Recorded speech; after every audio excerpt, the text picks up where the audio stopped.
ঝিনাইদহ শহরের বিভিন্ন জায়গা পরিষ্কার পরিচ্ছন্ন রাখছে এবং প্রতিটা নাগরিককে সচেতন করছে এবং সচেতনভাবেই চলাচল করার চেষ্টা করছে। এছাড়াও বিভিন্ন জায়গায় যেমন অপ্রীতিকর কিছু ঘটনা ঘটছে, সেই সকল ঘটনাকে রুখতেও কিন্তু এই ছাত্র সমাজের কর্মীরা কিন্তু কাজ করে যাচ্ছে। ছাত্র সমাজের যে সাধারণ শিক্ষার্থীরা তারা কাজ করে যাচ্ছে। আমরা জানবো এই শিক্ষার্থীদের কাছে আসলে তারা যে কাজ করছে তাদের উৎসাহ এবং তাদের ভবিষ্যৎ পরিকল্পনা কি এবং বাংলাদেশ নিয়ে তারা ভবিষ্যতে কি চিন্তা চেতনা তাদের মাঝে আছে।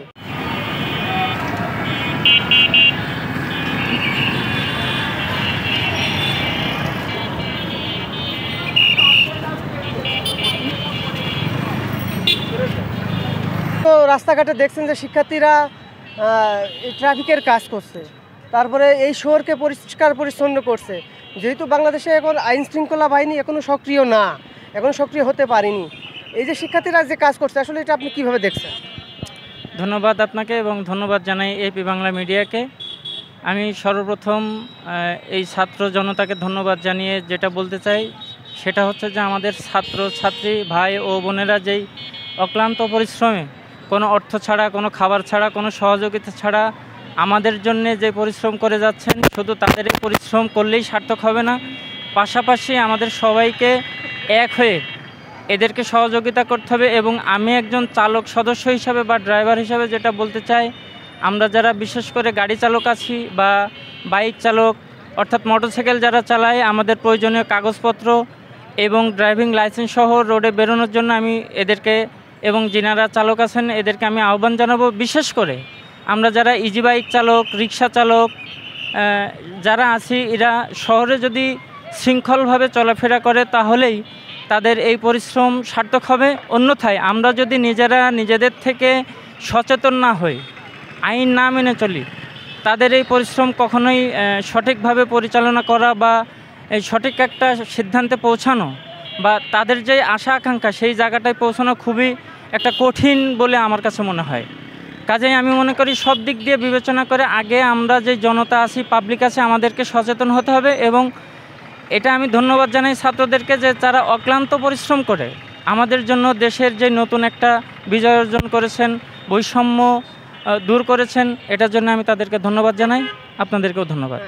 শাখার পক্ষ থেকে আজকে যে সমস্ত ছাত্ররা রোভার স্কাউট, বিএনসিসি এরা যারা এই ট্রাফিক নিয়ন্ত্রণের কাজে যে সময় সমাজের ট্রাফিক মুক্ত অবস্থায় বাংলাদেশ পরিচালিত হতে যাচ্ছিল বলে অনেকে আশা করছিল যে পুলিশ মাঠে না থাকলে সমাজ বিশৃঙ্খল হয়ে যাবে, আরও বেশি মেসাকার তৈরি করার একটা পরিকল্পনা ষড়যন্ত্রকারীদের ছিল।